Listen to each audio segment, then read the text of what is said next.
I stood on the stage, the harsh lights of the conference hall blinding me as the audience's laughter echoed through the room. The keynote speaker, a renowned figure in the tech industry, had just finished mocking my presentation on innovative cybersecurity through cryptozoological principles. Cryptozoology? He had scoffed, drawing out the syllables as if they were a bad joke. This is a tech conference, not a monster hunting expedition. The room had erupted in laughter, and I felt my face burn with humiliation. My family's words echoed in my mind. You're an embarrassment. You'll never amount to anything. This is a ridiculous dream. I had tried to prove them wrong, but in that moment I felt like a fool. I left the conference, my heart heavy with defeat. But as I walked away, I made a decision. I would not let this setback define me. I would take the ridicule and the laughter and turn it into fuel for my fire. I would prove to the world and to my family that my ideas were not ridiculous. They were revolutionary. I plunged headfirst into the world of cryptozoology, a field mocked as pseudoscience. I spent countless hours in libraries, poring over ancient texts and modern research. I traveled to remote locations, seeking out legends and lore.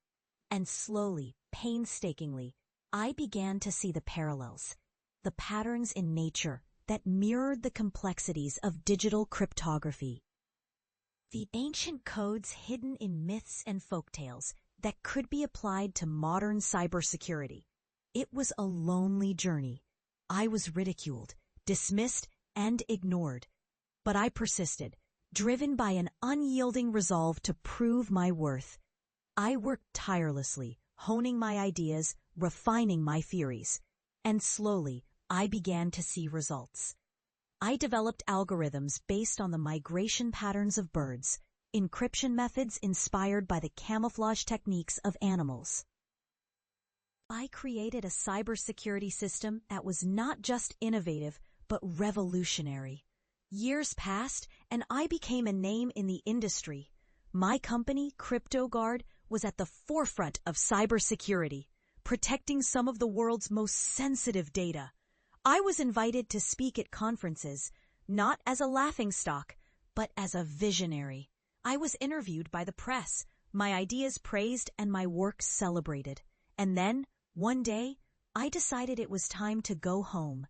I wanted to face my family, to show them what I had become. I wanted them to see the consequences of their past derision.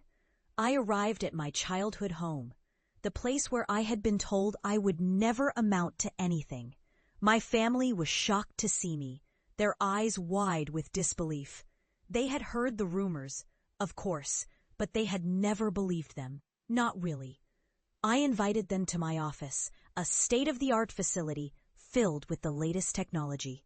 I showed them my work, my achievements, my success.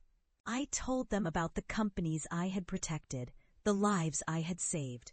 I showed them the respect and admiration I had earned, the legacy I was building. And then I showed them the most powerful thing of all, the respect and admiration I had for myself. I stood tall, my head held high, my eyes shining with pride. I was no longer the embarrassed, humiliated figure they had laughed at. I was a visionary, a pioneer, a leader in my field. My family was silent, their faces a mix of shock, awe, and regret. They had underestimated me, mocked me, dismissed me, and now they were facing the consequences of their past derision. But I did not gloat. I did not revel in their discomfort. Instead, I offered them a chance at redemption. I told them that it was never too late to change, to grow, to learn. I told them that I forgave them, that I understood where they were coming from, and I told them that I loved them, despite everything. In the end, my story is not one of revenge, but of redemption. It is a testament to the power of belief, the strength of perseverance, and the beauty of forgiveness. It is a reminder that no matter how much we are ridiculed, dismissed, or ignored, we have the power to rise above it, to prove our worth, to reclaim our dignity, and to build a legacy that will outlast the laughter and the mockery. As I left my childhood home, I felt a sense of peace. I had faced my past, confronted my demons, and emerged victorious. I had proven to the world and to myself that my dreams were not ridiculous. They were revolutionary, and I had turned the laughter and the mockery into a symphony of success. And as I walked away, I knew that I would never forget the lessons I had learned.